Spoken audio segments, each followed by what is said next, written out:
જો ગળામાં સાપ ધારણ કરવો, સાપના બિચારાનો કોઈ આશરો ના આપે. બે કારણ છે. એક તો સાપની અંદર ઠંડક બહુ હોય.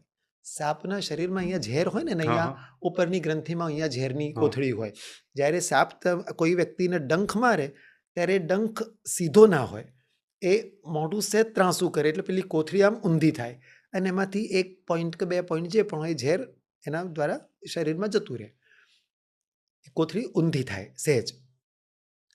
બાકીના શરીરનું બહુ ઠંડુ હોય. તમે જો ક્યારે સાપને પકડ્યો હોય હાથમાં, કોઈ મદારી, હવે તો મદારી હવે રહ્યા નહીં, મેનકા ગાંધીના કારણે બધું બંધ થઈ ગયું કે ના થવી જોઈએ ક્રુએલ્ટી ટુ એનિમલ એના કારણે, પણ અમે પકડેલા છે આવી રીતે સાપ. સાપનું શરીર બહુ ઠંડુ હોય. તમે હાથમાં લો ને તો એવું લાગે કે આમ રૂનું દોરડું હોય ને, રૂનું દોરડું એવું નરમ નરમ હોય, ઠંડો હોય બહુ.